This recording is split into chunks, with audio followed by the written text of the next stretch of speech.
দাখিল এসএসসি পরীক্ষার বিদায় অনুষ্ঠান। এই বিদায় অনুষ্ঠানে দেখা গিয়েছে যারা এসএসসি পরীক্ষার্থী ছেলে মেয়েরা বিদায় অনুষ্ঠান করেছে। ছেলে মেয়ের গেঞ্জির লিখে দিচ্ছে, গেঞ্জির উপরে এমন অকাস্তা নাকাস্তা এমন বাক্য যেটা উচ্চারণ করার মতো নয়, ধরে কর নাউজুবিল্লাহ। মেয়েকে লিখে দিচ্ছে ছেলেকে, ছেলেকে লিখে দিচ্ছে মেয়েকে। আর এই গেঞ্জিগুলো পরে লেখাগুলো পরে মঞ্চের উপর ছেলে মেয়ে দুইজন মিলে এমনভাবে ড্যান্স দিচ্ছে, যেই ড্যান্সের কারণে শয়তান বলে এরাই হচ্ছে বড় শয়তান। কথা ঠিক না বেঠি? শয়তান ওদের ড্যান্স দেখে বলে আমাক শয়তান বানাইছে কে, সবচেয়ে বড় শয়তান তো এরাই। এই কথা ঠিক না বেঠিক বলে? আমার ভাই জানেরা, একটা শুভ কাজ করতে হলে আল্লাহর কাছে দোয়া করতে হয়। সেই দোয়া করতে হয় বিদায় অনুষ্ঠানে। বিদায় অনুষ্ঠানে দোয়া করা বাদ দিয়া শরীয়ত বিরোধী কাজের মধ্যে লিপ্ত হইয়া প্রথমে যদি এই কাজ করে, ওই ব্যক্তি কখনো মানজিলে মাকসিদে পুছতে পারবে না, পারবে না, পারবে না। কথা ঠিক না বেঠিক বলে? ওয়ালা তুতিইল কাফিরিনা ওয়াল মুনাফিকিনা ওয়াদা আযাহুম ওয়া তাওয়াক্কাল আলাল্লাহি ওয়া কাফা বিল্লাহি ওয়াকিলা।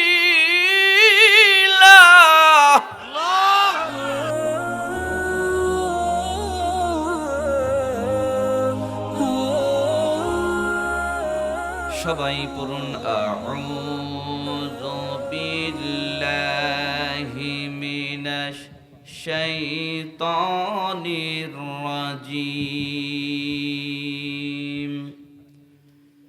বিসমিল্লাহির রাহমানির রাহিম।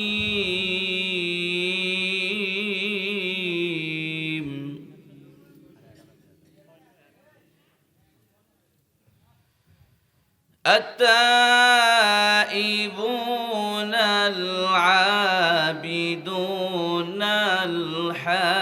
الحامدون السائحون الراكعون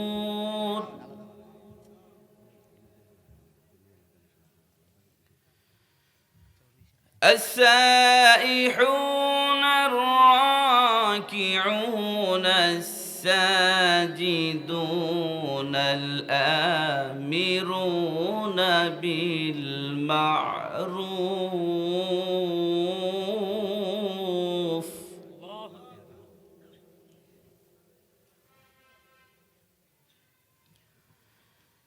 الآمرون بالمعروف وينهون عن المنكر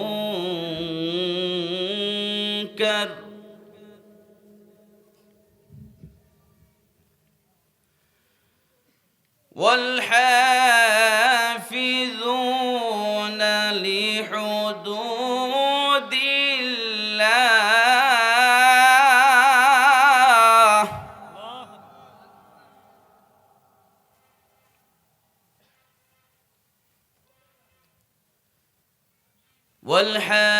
والحافظون لحدود الله وبشر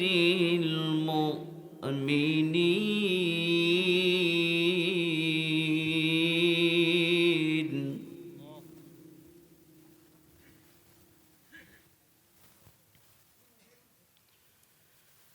الله أكبر. بسم الله الرحمن الرحيم.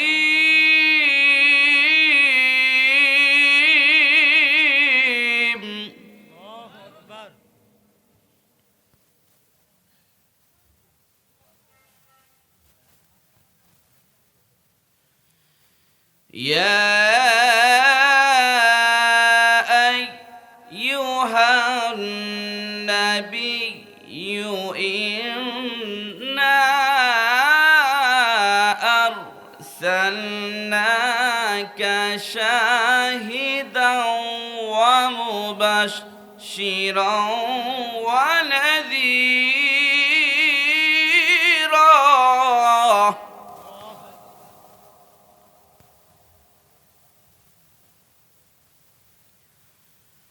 وداعيا إلى الله بإذنه وسراجا منيرا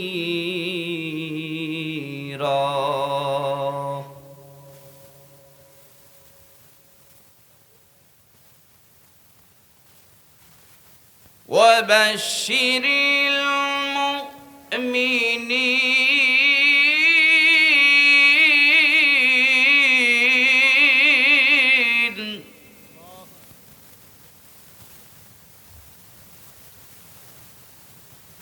وبشر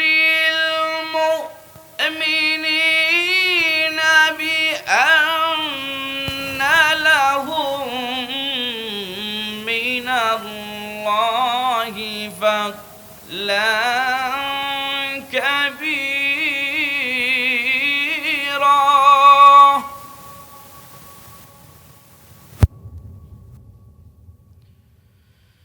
وبشر المؤمنين بأن لهم من الله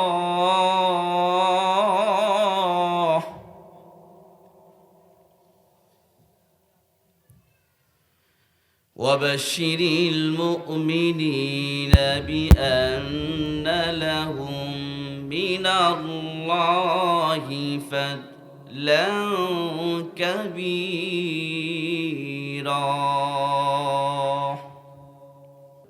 মুআজ্জাজ মুহতারাম সম্মানিত দ্বীনী ভাইরা তৌহিদি জনতা আমি আপনাদের সামনে এসেছি কোরআন এবং হাদিসের কিছু কথা বলবার জন্য। আপনারা অনেক দূর থেকে এসেছেন কোরআন হাদিসের কথা শুনবার জন্য। এখন আপনারা বলেন ব্যক্তিকে সন্তুষ্ট করে কথা হবে না আল্লাহকে সন্তুষ্ট করে কথা হবে? আল্লাহকে সন্তুষ্ট করে।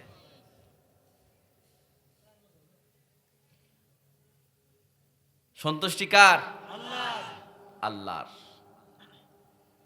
আল্লাহর সন্তুষ্টি নিয়ে যদি কোনো ব্যক্তি পৃথিবীর জমিন থেকে বিদায় নিয়ে চলে যায়, সেই ব্যক্তিকে আল্লাহ পাক জান্নাতের সুসংবাদ দিয়েছে কি দেয় নাই? দিয়েছে। দিয়েছেন তো। তা আমরা তো এই জান্নাত কি সবাই কি পাইতে চাই? জি সবাই। জি। সম্মানিত সৌধী, আমরা কার বান্দা বলেন তো? আল্লাহর বান্দা। যে আপনারা জানেন যে আল্লাহ পাক আমাদেরকে একটা কিতাব দিয়েছেন, যেই কিতাবটার নাম কি? আল কোরআন। এই কিতাবটা কার উপর নাজিল হয়েছে? জনাব মুহাম্মদ রাসূলুল্লাহ সাল্লাল্লাহু আলাইহি ওয়াসাল্লাম, যিনি হচ্ছেন সর্বযুগের সর্বকালের সর্বশ্রেষ্ঠ নবী, সমস্ত নবীদের নবী, সমস্ত নবীদের নেতা। আল্লাহু আকবার। এতে কি আপনাদের কোনো সন্দেহ আছে? কথা বলে সন্দেহ আছে? পৃথিবীতে আল্লাহ তাআলা দুনিয়ার মানুষদেরকে উদ্দেশ্য করে বলছেন যে তোমাদের মধ্যে দেখেন বাংলাদেশে অনেক দল আছে, আওয়ামী লীগ, বিএনপি, জামাত ইসলাম, জাতীয় পার্টি, জাসদ, বাসদ, চরমোনাই, অনেক দল আছে না নাই? এই দল প্রত্যেকটা নেতাকে অনুসরণ করে, করে কি করে না? করে।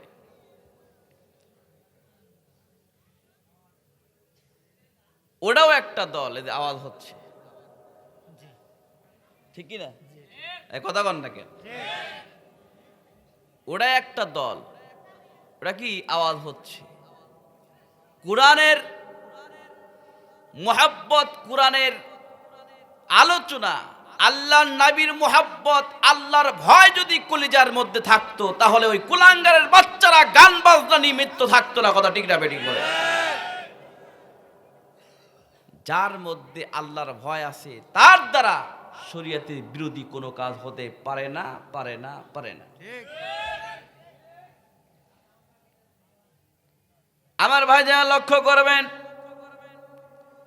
পৃথিবীর যত দল আছে কিন্তু আল্লাহ পাক মানুষদেরকে উদ্দেশ্য করে বলছেন তোমাদের মধ্যে একটা দল থাকা উচিত। খুব লক্ষ্য করবেন, আল্লাহ রাব্বুল আলামিন কুরআনুল কারীমের সূরাতুল ইমরানের 104 নম্বর আয়াতে বলেছেন, ওয়ালতাকুম মিনকুম উম্মাতুন ইয়াদউনা ইলাল খায়র ওয়া ইয়া'মুরুনা বিল মা'রুফি ওয়া ইয়ানহাউনা আনিল মুনকার উলাইকা হুমুল মুফলিহুন। জোরে বলুন আল্লাহু আকবার।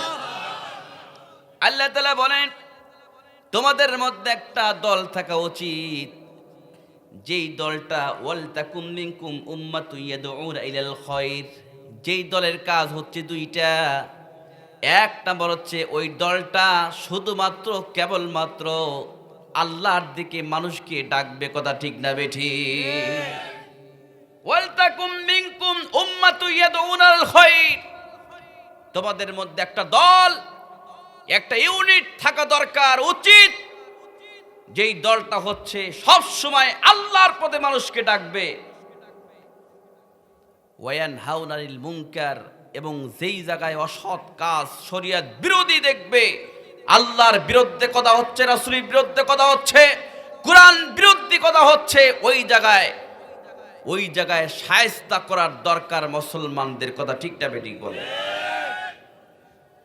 তাহলে আজকের আলোচনা এই আয়াত দিয়ে ইনশাল্লাহ যতটুকু পারি আমি করব। কি রাজি আছেন তো?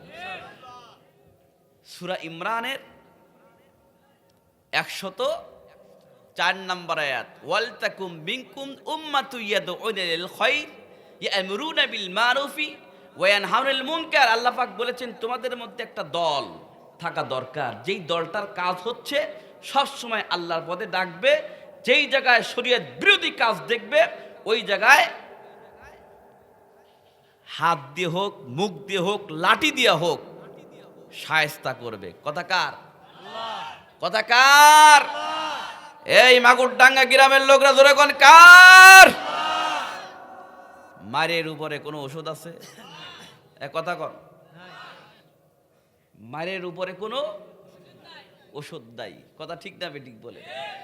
আজকে যদি মুসলমানরা এই আয়াতের উপর আমল করে পৃথিবীতে আল্লাহর জমিনে যে কোনো মহল্লায়, পাড়ায় হোক, যেই জায়গায় হোক, আল্লাহর বিরুদ্ধে, কোরআনের বিরুদ্ধে, আল্লাহর সঙ্গে বিয়াদবিমূলক কথা যদি বলতে থাকতো, মুসলমানরা যদি একতাবদ্ধ হয়ে ওর বিরুদ্ধে রুখে দাঁড়াতো, তাহলে কোনো ব্যক্তি কোরআন বিরোধী কোনো কাজ করতে পারতো না। কথা ঠিক না বেঠিক বলে?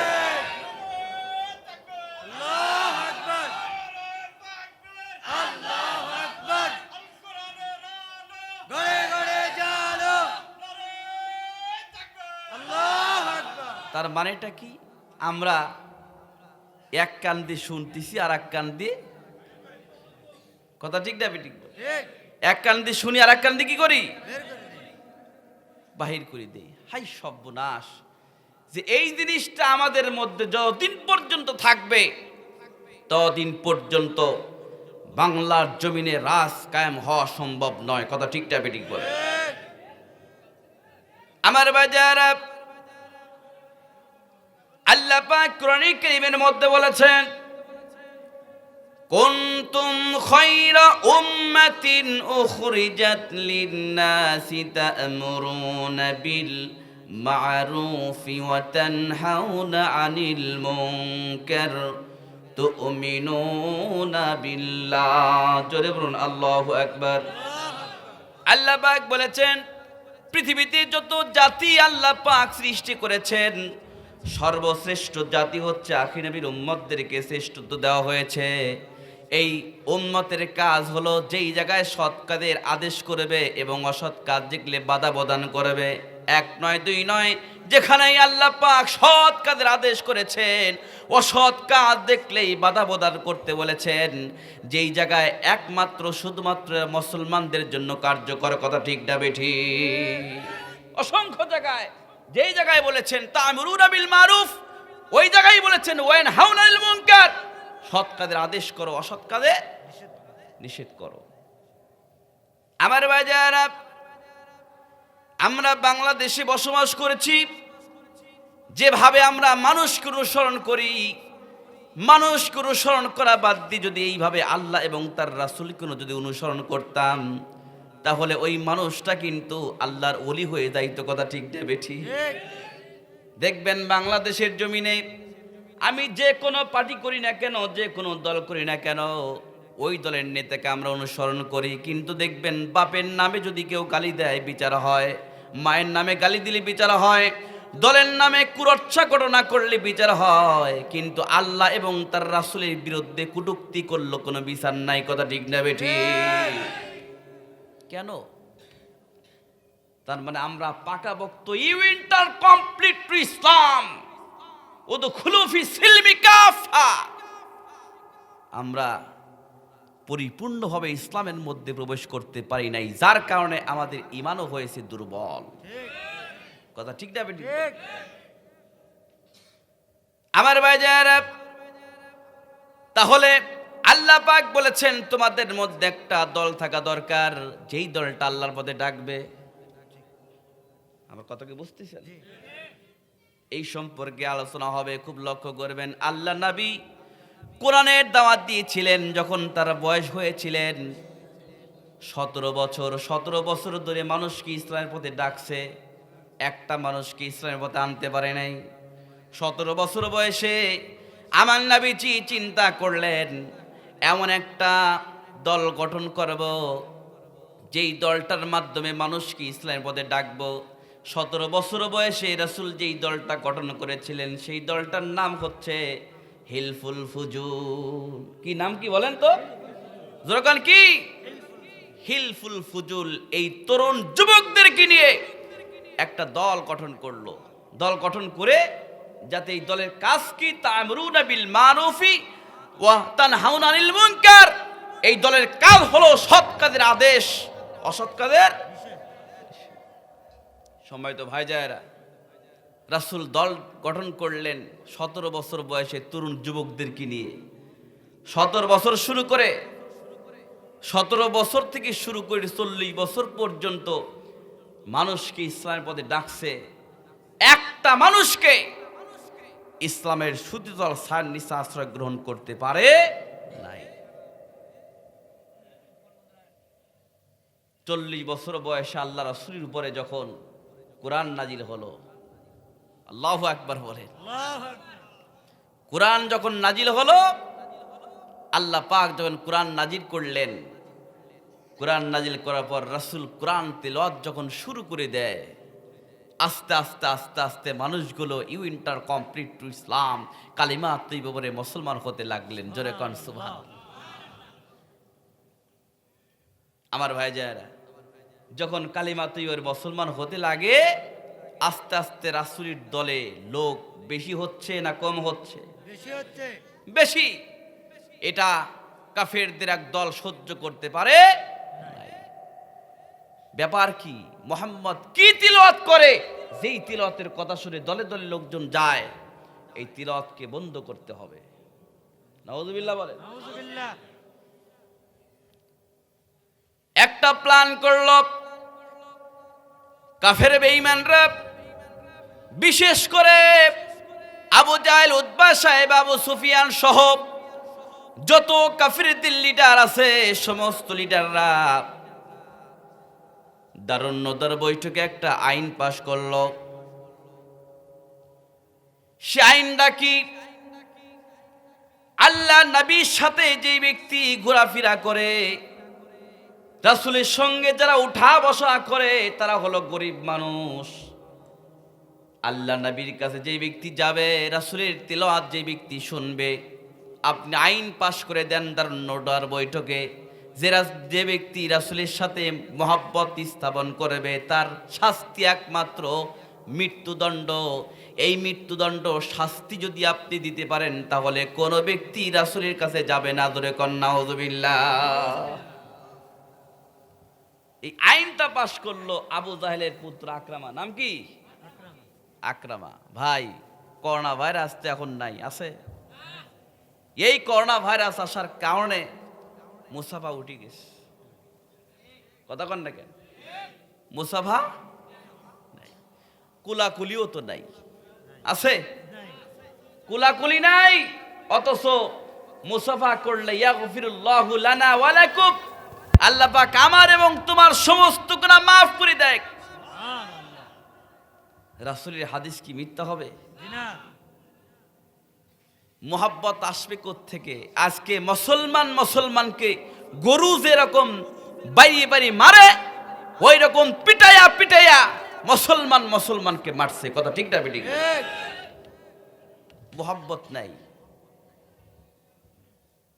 আমার ভাইজানা খুব লক্ষ্য করবেন, মুসাফা করলে কুলাকুলি করলে কি হবে একটু মেহেরবানি করে ভালো করে শুনবেন।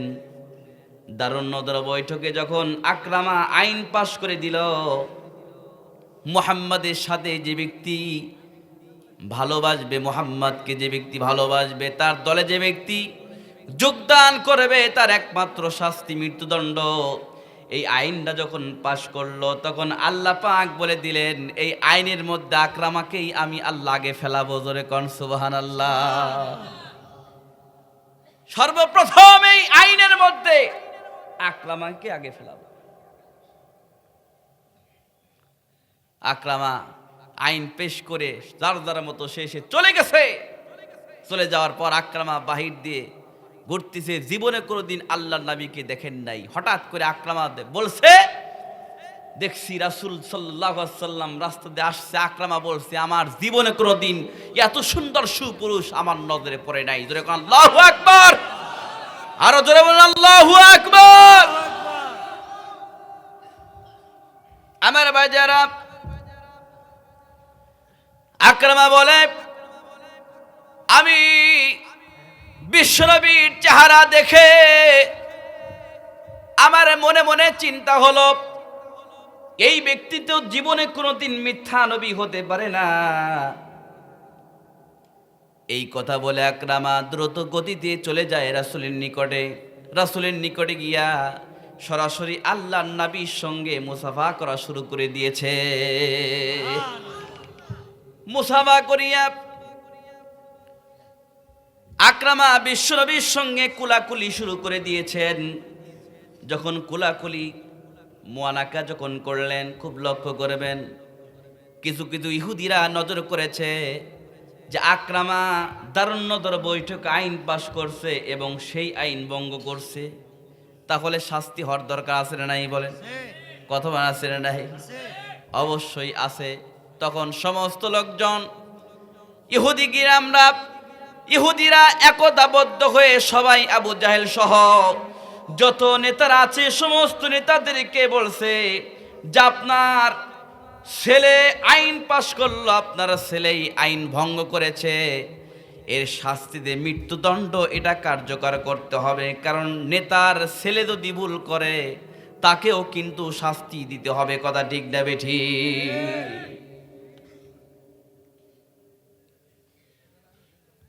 ঠিক আছে, তোমরা যে শাস্তি দিবে ওই শাস্তি আমি মাথা পেতে মেনে নেব। তোমরা দাও, মৃত্যু দণ্ড দেওয়া হবে। তিন ধরনের শাস্তির কথা বলছে। কয় ধরনের? আপনাদের কি ঘুম ধরছে? হ্যাঁ, 3 ধরনের শাস্তি। 1 নাম্বার শাস্তি, তাকে হাত পা বেঁধে বিশাল বড় জঙ্গলের মধ্যে নিক্ষেপ করা হোক, লোকজন দেখুক তার কি অবস্থা। মুহাম্মাদের সাথে মুহাম্মাদের দলে যোগদান করলে এই রকম করে হাত পা বেঁধে জঙ্গলের মধ্যে নিক্ষেপ করা হবে। এটা যদি মক্কার মানুষ দেখে, কোন ব্যক্তি মুহাম্মাদের সাথে আর তার দলে যোগদান করতে পারবে না। জোরে কর নাউজুবিল্লাহ। আল্লাহ রাসূলের পক্ষে কেউ না থাকলে কে আছে? আল্লাহ যখন কে আছে?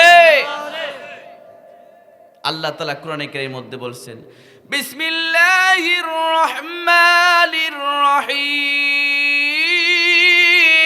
আল্লাহ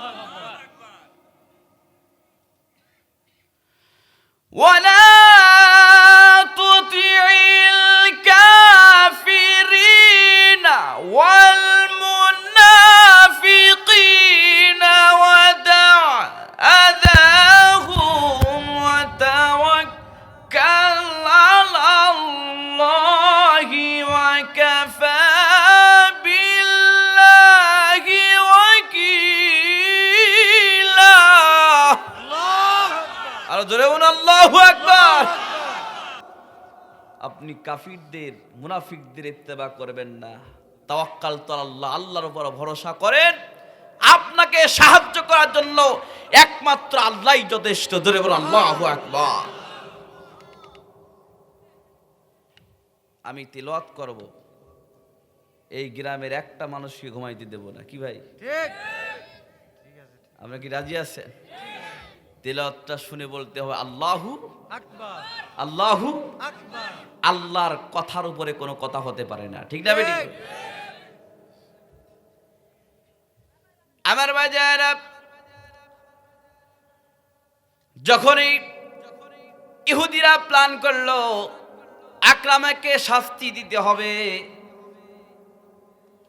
আইন পাশ করা হলো, তাকে মৃত্যুদণ্ড দেওয়া হবে, জঙ্গলের মধ্যে নিক্ষেপ করা হবে, বিশাল বড় পাহাড় থেকে নিক্ষেপ করা হবে, না হয় সমুদ্রের মধ্যে নিক্ষেপ করা হবে। এই আইন যখন 3টা আইন পাশ করলো, আল্লাহ পাক তখন সঙ্গে সঙ্গে ডিক্লার দিয়ে দিলেন, পৃথিবীর কোনো বাতিল শক্তি আকরামাকে শেষ করতে পারবে না।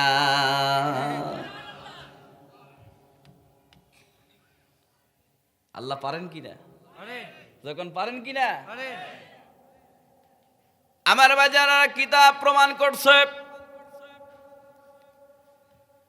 সমস্ত ইহুদিরা আকরামার হাত পা বেঁধে মক্কার বিশাল বড় জঙ্গলের মধ্যে যখনই তাকে নিক্ষেপ করা হয়েছে, শত শত হাজার হাজার মানুষের সামনে যখন জঙ্গলের মধ্যে যখন নিক্ষেপ করা হয়েছে, মানুষ চিন্তা করছে তাকে রয়্যাল বেঙ্গল টাইগার হিংস্র প্রাণীরা খেয়ে ফেলবে। সকালবেলা গিয়া দেখে আকরামা সশরীরে জঙ্গলের মধ্যে থেকে হেঁটে হেঁটে চলে আসতেছে। সমস্ত ইহুদিরা বলে, তোমাকে তো খাওয়ার জন্য, তোমাকে তো হিংস্র প্রাণীদের ভক্ষণ করার জন্য হাত পা বেঁধে জঙ্গলের মধ্যে নিক্ষেপ করা হয়েছিল, কিন্তু তোমার এরকম অবস্থা, কোনো ক্ষতি হয় না, এই ঘটনা কি? তখন আকরামা বলছে, ভাইজান তোমরা ভালো করে শোনো, আমাকে যখন তোমরা জঙ্গলের মধ্যে নিক্ষেপ করলা, আমি যখন দেখি জঙ্গলের বড় বড় হিংস্র প্রাণীরা আমার গা শুকে শুকে আবার চলে যায়। হঠাৎ করে গভীর রাত্রিতে দেখি সমস্ত হিংস্র প্রাণীরা আমাকে চতুর্দিক দিয়ে পরিবেষ্টন করে পাহারা দিচ্ছে। ধরে কোন আল্লাহু আকবার। আকরামা বলে, আমি হিংস্র প্রাণীদেরকে উদ্দেশ্য করে বললাম, এ জঙ্গলের হিংস্র প্রাণীরা, তোমাদেরকে তো খাবার জন্য আমাকে পাঠিয়ে দিয়েছে, কিন্তু তোমরা আমার গা শুকে শুকে চলে যাও কেন? আকরামা বলে, যখন আমি হিংস্র প্রাণীদের নিকট থেকে আমি যখন শুনলাম, আমি যখন জিজ্ঞাসা করলাম, হিংস্র প্রাণীরা কথা বলা শুরু করে দেয়। আর হিংস্র প্রাণীরা বলে, হে আকরামা, আমরা যখন তোমাকে খাওয়ার জন্য যখন তোমার নিকটে চলে যাই, তোমার গায়ের সঙ্গে আমাদের মুখটা যখন লাগাই, এখন দেখি রাসূলের গা থেকে যে সেন্ট বের হয়, সেই সেন্টটা তোমার গা থেকে বের হচ্ছে। আর ধরে কোন সুবহানাল্লাহ। আর আল্লাহ আসমান থেকে এক নয় দুই নয় শত শতবার আমাদেরকে উদ্দেশ্য করে বলছে, হে হিংস্র প্রাণীরা, খবরদার খবরদার, আকরামার যেন একটা পশমের ক্ষতি না হয়। তোরা আকরামাকে সারা ধরে পাহারা দিয়া সুস্থ শরীরে তাকে আবার গন্তব্যস্থলে পৌঁছে দিবি। সমস্ত ইহুদিরা আকরামার জবান থেকে এই কথা শুনে সমস্ত ইহুদিরা এবং শত শত ইহুদিরা বলছে যে যার কাছে মুলাকাত করলে মুসাফা করলে হিংস্র প্রাণীরা খায় না, হে আকরামা তোমার হাতে হাত রেখে ওই দলে যোগদান করলাম। লা ইলাহা ইল্লাল্লাহু মুহাম্মাদুর রাসূলুল্লাহ। জোরে বলুন আল্লাহু আকবার। সম্মানিত ভাই জানেরা, যার কেউ নাই তার কে আছে? আল্লাহ। কে আছে? আমার ভাই জানেরা, আল্লাহ তাআলা কুরআনুল কারীমের মধ্যে বলেছেন আহাসিবান নাস, আল্লাহু আকবার, আহাসিবান নাস আন ইউতরাকু আন ইয়াকুলু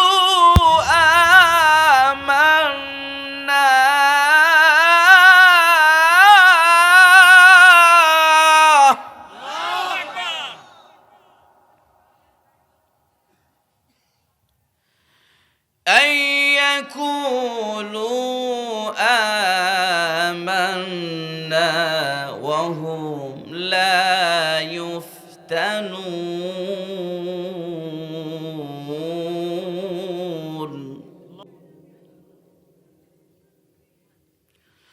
ولقد فتنا الذين من قبلكم فليعلمن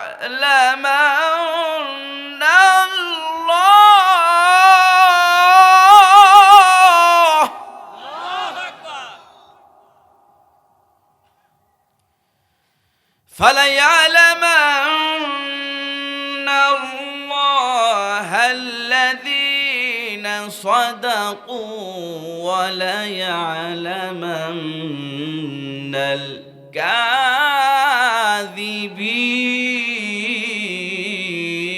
الكاذبين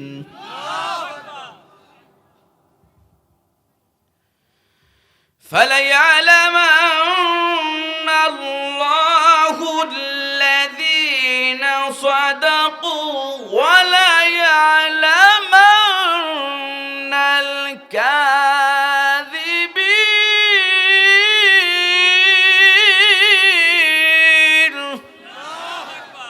আমার বাজারা আল্লাহ পাক কোরআনে কারীমের মধ্যে বলেছেন মানুষ কি মনে করে আমরা ঈমান এনেছি এই কথা বললেই তাদেরকে পরীক্ষা না করে ছেড়ে দেওয়া হবে? অথচ পূর্বে যত নবী রাসূল এসেছিলেন সমস্ত নবী রাসূলকে আল্লাহ পাক পরীক্ষা করেছেন। কথা ঠিক না বেঠিক? আর আল্লাহ তাআলা কিয়ামতের ময়দানে প্রকাশ করে দিবেন কারা সত্যবাদী এবং কারা মিথ্যাবাদী। সেদিন কোনো পাওয়ার চলবে না, আল্লাহর কাছে মিথ্যা কথা বলবে এই পাওয়ার সেদিন করবে না, চলবে না। তার মুখটা বন্ধ, হাতগুলো পাগুলো আল্লাহকে সাক্ষী দেওয়া শুরু করে দিবে। কথা ঠিক না বেঠিক বলে? কারা ইসলামের বিরোধিতা করেছে, কারা ইসলামের পক্ষে কথা বলেছে, এই জিনিসটা কাল কিয়ামতের ময়দানে আল্লাহ পাকের দরবারে হুবাহুব একাধারে বলে দিবে। সুবহানাল্লাহ বলে। তখন কি কোনো পাওয়ার খাটবে? আরে ভাই দুনিয়া বড় স্বার্থপর, কিসের এত বাহাদুরি? কোনো বাহাদুরি নাই। যেই টাকা পয়সা দিয়ে এয়ার কন্ডিশন বাড়ি করলাম, লক্ষ লক্ষ টাকা খরচ করে বাড়ি করলাম, যেই শরীরের গরমে অন্য মানুষকে মারলাম, এখনই মরে গেলে সাথে সাথে কুসুম কুসুম গরম পানি দিয়া তাকে গোসল করাইয়া উপরে এক প্যাচ নিচে এক প্যাচ বানাবে লজেন্স চকলেট, খাটনির উপর করে নিয়া 3.5 হাত মাটির নিচে কারোর নামনি নয়, বাপের নামনি নয়, দাদার নামনি নয়, 14 পুরুষের কারোর নামনি নয়, একমাত্র শুধুমাত্র একটা নাম, ওয়ালা মিল্লাতি। ঠিক না বেঠিক? জীবনে বেঁচে থেকে যদি সেই রাসূলের অনুসরণ না করে যদি আমরা মরার সময় যদি রাসূলের নাম নিয়ে যদি আমাদের মাটি দেয় তাহলে প্রতারক ছাড়া কিছু নয়। কথা ঠিক না ঠিক বলে? সারা জীবন রাসূলের সুন্নাতের বিরোধিতা করলাম, সারা জীবন কোরআনের বিরোধিতা করলাম, সারা জীবন ইসলামের বিরোধিতা করলাম, আর মরে যাওয়ার পর রাসূলের নাম নিয়ে কয়ের মধ্যে রাখা হলো। ওই হুজুরও মিথ্যা কথা বলল, যে ব্যক্তিকে মাটি দেওয়া হলো সেও প্রতারক হলো। কথা ঠিক না ঠিক বলে? সম্মানিত সুধী, আমার প্রাণপ্রিয় ভাইরা, খুব লক্ষ্য করবেন যে আল্লাহ এবং তার রাসূলের ডাকে সাথে সাথে মানুষকে সমকণ্ঠীভাবে একতাবদ্ধ হয়ে আল্লাহর কাজে কাজ করতে হবে। কথা ঠিক না ঠিক বলে? আচ্ছা, মসজিদের মধ্যে যখন আমরা নামাজ পড়ি তখন কি ওই মসজিদের জায়গা কি কারোর নামে রেজিস্ট্রি করে দেওয়া আছে? যেটা এমপির জায়গা, এটা মন্ত্রীর জায়গা আছে? মসজিদ এমন একটা জায়গা, এই মসজিদের মধ্যে এমপি মন্ত্রী যেই জায়গায় দাঁড়াবে তার মাঝখানে বেনালাও দাঁড়াবে। কথা কোন দেখেন, ওখানে কোনো বাহাদুরি আছে? নাই, কোনো বাহাদুরি নাই। এই মসজিদের মধ্যে ইমামের একতাবদ্ধ হয়ে যেভাবে মানুষ নামাজ পড়ে, ইমাম সাহেব যেভাবে সেজদা দেয়, মুসল্লি কিরামরা ওইভাবে সেজদা দেয়, এই একতা নামাজের মধ্যে যে একতা আছে মুসলমানদের মধ্যে, এই একতা যদি বাহিরে থাকতো তাহলে বেশি টাইম লাগতো না, ইসলামের রাস কায়েম হয়ে যাইতো। কথা ঠিক না বেশি? আজকে হুজুরি মিল নাই। বাস স্ট্যান্ডে গেছে, একটা হুজুর পায়খানা লাগছে, এখন মুয়াজ্জিন ডাকছে যে ওর মাথার টুপির সাথে আমাদের টুপির মিল নাই, তার মানে আমাদের দলের না। বোঝেন নাই? তাকে বাথরুমের জন্য চাবি দেয় নাই। যে ভাই তুমি তো আমাদের দলের লোক না, তোমাকে চাবি দেওয়া যাবে না। বলে ভাই আমার খুব চাপ দিয়েছি, একটু চাবিটা দেন। কয় না, দেওয়া যাবে না। শেষে লোকটা তো বয়স্ক, মসজিদ মাখাইছে। মসজিদ মাখানোর সাথে সাথে সভাপতি সেক্রেটারি এসে বলতে, বাবারটা কি? কয় মুয়াজ্জিনের কাছ থেকে চাবি চাইছি, চাবি দেয় নাই। মুয়াজ্জিন করতে ওর টুপির সাথে আমার টুপির মিল নাই, জান মানে আমাদের দলের নাই, দেই নাই। শেষে মুয়াজ্জিনের চাকরিও চলে গেল। বলতেছি তারা হুজুরি যে এরকম গন্ডগোল তা তারা আমরা জানি না। ঠিক না বে ঠিক? বাংলাদেশে দেখেছেন কেউ ভাস্কর্য, কেউ মূর্তির পক্ষে ওয়াজ করতেছে, আবার কেউ বদনা বালতির ওয়াজ করতেছে। আছে না নাই? একথা আছে না নাই? কেন? কোরআনের কথা কি কোনো হেরফের হবে? কথা বল, হেরফের হবে? কোরআনের কথা হক, আল্লাহর কথা হক, আল্লাহর কথা এক, আল্লাহ এক, একক অদ্বিতীয়, তার কোনো শরীক নাই। কথা ঠিক না ঠিক বল?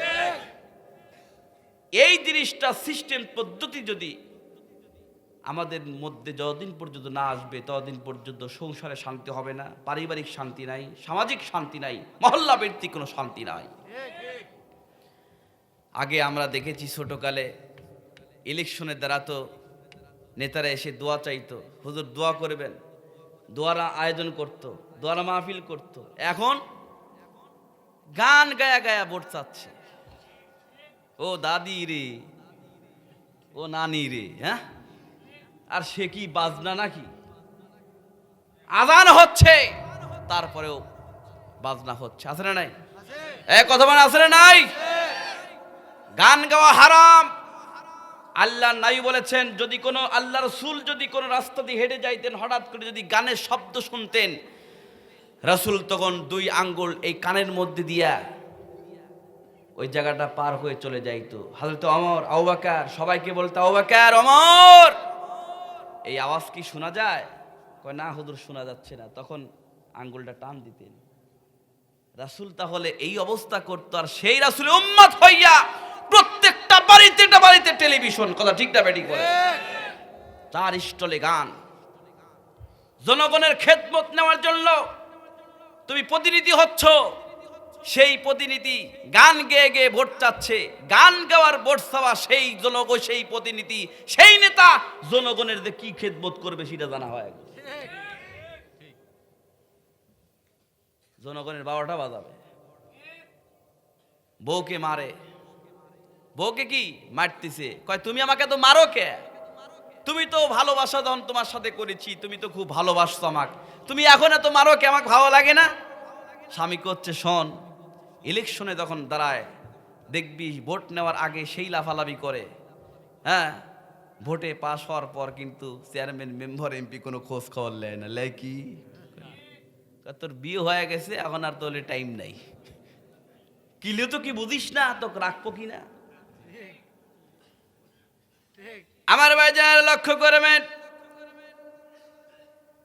আল্লাহ পাক বলেছেন, যদি কোনো ব্যক্তিকে আমি পাওয়ার দেই, নেতা যদি বানিয়ে দেই, কোনো মহল্লার, কোনো থানার, কোনো জেলার, পারিবারিকভাবে, সামাজিকভাবে এবং মহল্লার ভিত্তিক যদি কোনো ব্যক্তিকে আমি নেতা বানিয়ে দেই, তাহলে তার কাজ হতে হবে চারটা। কয়টা বলেন?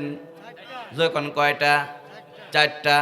আল্লাহ রাব্বুল আলামিন বলেছেন, আল্লাযীনা ইম্মাক্কান্নাহুম ফিল আরদি আকামুস সালাতা ওয়া আতাফুজ যাকাতা ওয়া আমারু বিল মা'রুফি ওয়া নাহাউ আনিল মুনকার ওয়া লিল্লাহি আকিবাতুল উমুর।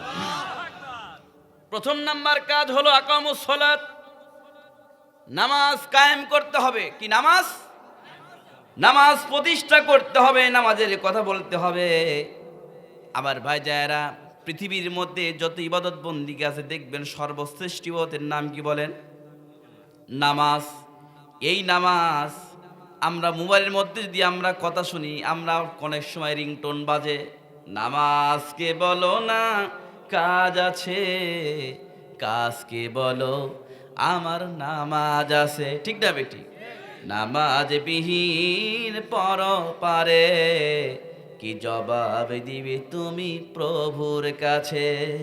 প্রভুর হুকুম মানো রে ভাই, থাকো তুমি যেথায়, সময় গেলে পাবে না ফিরে, মরণ তোমায় লইবে ঘিরে। ঠিক না বেটি? যখন ঠিক না বেঠে? এত সুন্দর কথা বলার পরেও, মসজিদের মুয়াজ্জিন সাহেব আযান শোনার পরেও মানুষ নামাজে যায় না।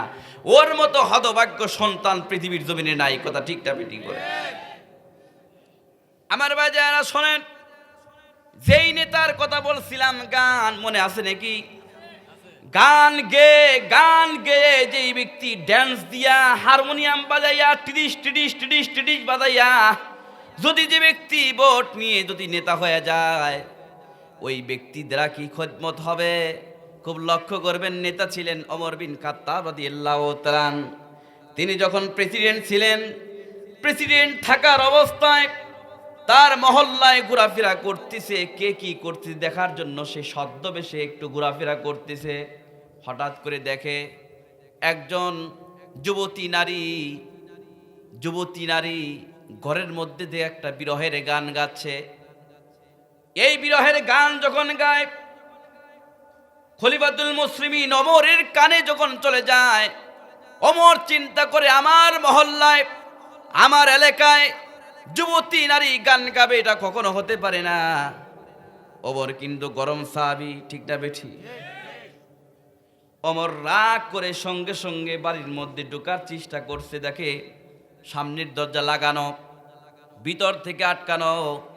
ওমর সঙ্গে সঙ্গে প্রাচীর টপকায়া ভিতরের মধ্যে ঢুকছে। প্রাচীর টপকায়া ভিতরে ঢুকিয়া ওই নারীকে উদ্দেশ্য করে বলছে, আমার মহল্লায় আপনি বসবাস করে কেন গান গাচ্ছেন? গান গাওয়া মানে কোরআনের বিরুদ্ধে কাজ করা। কারণ আল্লাহ পাক কোরআনে কারীমের সূরা লুকমানের 6 নম্বর আয়াতে বলেছেন, কয় নাম্বার বলেন? 6 নম্বর আয়াত। আল্লাহ তাআলা বলেছেন, বিসমিল্লাহির রহমানির রহিম,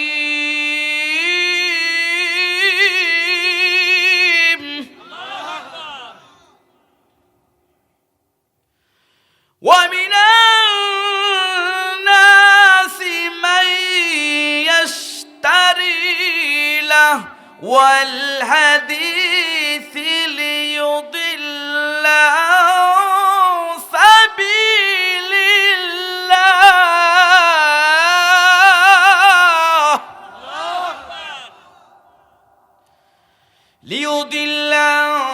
সাবিলিল্লাহি বিগাইরি ইলম ওয়া يتخذها هزوا أولئك لهم عذاب مهين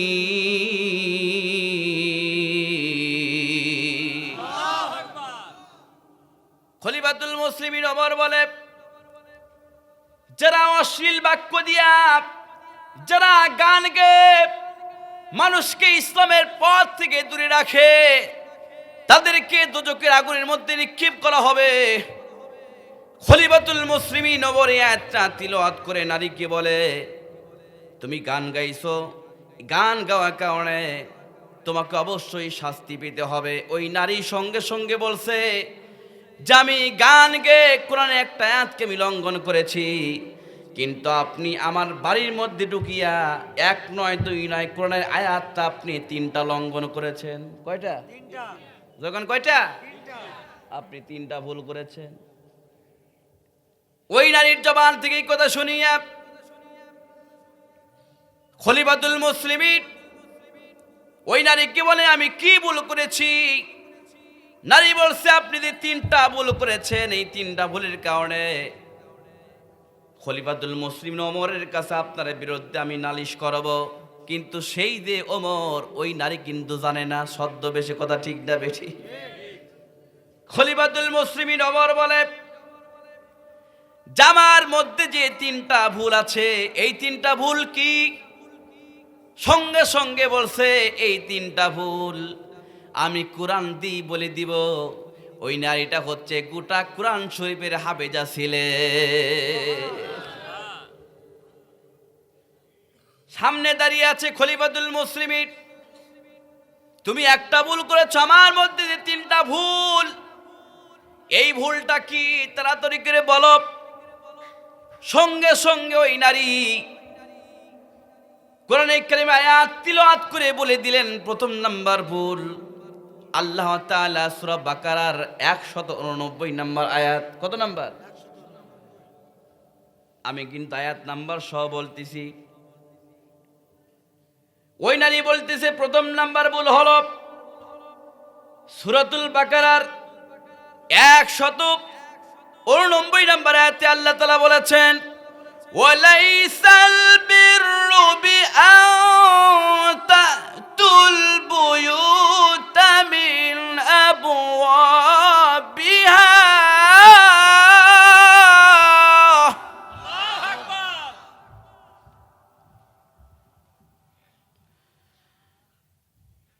বুয়ুতা মিন আবওয়াবিহা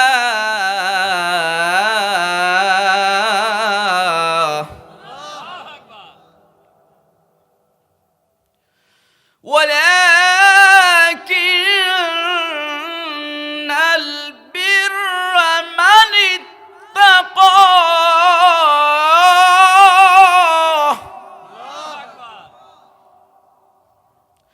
وأتوا البيوت من أبوابها واتقوا الله لعلكم تفلحون।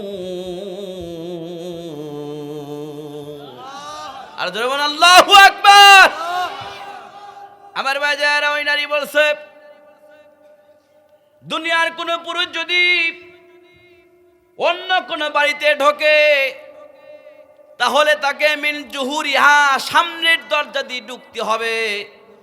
কিন্তু আপনি যে আমার বাড়ির মধ্যে ঢুকছেন, আমি যুবতী মেয়ে, কিন্তু আপনি সামনের দরজা দিয়ে না ঢুকিয়া প্রাচীর টপকাইয়া আপনি আমার বাড়ির মধ্যে ঢুকছেন, এটা ভুল করেছেন। যে ভুলের জন্য খলিফাতুল মুসলিমিন ওমরের কাছে আপনার বিচার হবে। খলিফাতুল মুসলিমিন ওমর বলছে, কথা তো ঠিকই, যে আমি প্রাচীর টপকায় ঢুকছি। কি মনে আছে নাকি? আপনাদের কি ঘুম ধরতেছে নাকি? ঘুম ধরতেছে না? শেষ করে দেবো নাকি? টাকা পয়সা আপনার দিবেন সেটা আমার জানা আছে, আমি আটি ওয়াশ করে নিই কি ভাই। তারপরে শেষে টান দেব, মানে পকেটে হাত দিবেন, বিড়ি সিগারেট থাকলেও দিয়ে দিবেন নাকি? তাহলে নারী বলতেছে যে আপনি মিন জুহুরিহা, সামনের দরজাতে ঢুকবেন, কিন্তু সামনের দরজাতে না ঢুকিয়া আপনি পাশির টপকায় ঢুকছেন, ভুল করছেন, যার কারণে আপনাকে শাস্তি পেতে হবে। সুবহানাল্লাহ বলেন। আজকে গান এমন সিস্টেম হয়ে গেছে, কিছুদিন আগে দেখলেন এসএসসি পরীক্ষায় দাখিল পরীক্ষার বিদায় অনুষ্ঠান হলো, ঠিক না? আমার ভাই যারা দাখিল এসএসসি পরীক্ষার বিদায় অনুষ্ঠান, এই বিদায় অনুষ্ঠানে দেখা গিয়েছে যারা এসএসসি পরীক্ষার্থী ছেলে মেয়েরা বিদায় অনুষ্ঠান করেছে। ছেলে মেয়ের গেঞ্জির লিখে দিচ্ছে, গেঞ্জির উপরে এমন অকাস্তা নাকাস্তা এমন বাক্য যেটা উচ্চারণ করার মতো নয়, ধরে কর নাউজুবিল্লাহ। মেয়েকে লিখে দিচ্ছে ছেলেকে, ছেলেকে লিখে দিচ্ছে মেয়েকে। আর এই গেঞ্জিগুলো পরে, লেখাগুলো পরে মঞ্চের উপর ছেলে মেয়ে দুইজন মিলে এমনভাবে ড্যান্স দিচ্ছে, যেই ড্যান্সের কারণে শয়তান বলে এরাই হচ্ছে বড় শয়তান। কথা ঠিক না বেঠি? শয়তান ওদের ড্যান্স দেখে বলে আমাক শয়তান বানাইছে কে, সবচেয়ে বড় শয়তান তো ইরাই। এই কথা ঠিক না বেঠিক বলে? আমার ভাই জানেরা, একটা শুভ কাজ করতে হলে আল্লাহর কাছে দোয়া করতে হয়। সেই দোয়া করতে হয় বিদায় অনুষ্ঠানে। বিদায় অনুষ্ঠানে দোয়া করা বাদ দিয়া শরীয়ত বিরোধী কাজের মধ্যে লিপ্ত হইয়া প্রথমে যদি এই কাজ করে, ওই ব্যক্তি কখনো মানজিলে মাকসিদে পুষতে পারবে না, পারবে না, পারবে না। কথা ঠিক না বেঠিক বলে? এটা গার্জিয়ানদের খবর নেওয়ার দরকার আছে না নাই? আপনারা দেখেন নাই যে এমন ভাবে গেঞ্জির উপর লিখতেছে সি সি সি আস্তাগফিরুল্লাহ মিন কুল্লি জামবি ওয়া আতুবু ইলাইহি লা হাওলা ওয়ালা কুওয়াতা ইল্লা বিল্লাহিল আলিয়্যিল আযীম। আজকে যদি ওখানে কোরআনের রাত যদি কায়েম হতো, আল্লাহর ভয় যদি থাকতো, আল্লাহ নবীর মুহাব্বত যদি কলিজার মধ্যে থাকতো, তাহলে জীবনে কোনোদিন এসএসসি পরীক্ষার্থী ছাত্র ছাত্রীরা এইরকম অশুভ কাজ করতে পারতো না। কথা ঠিক না বেঠিক বলে? এটা কেন হয়? আল্লাহর ভয় তাদের মধ্যে নাই। ঠিক না বেঠিক?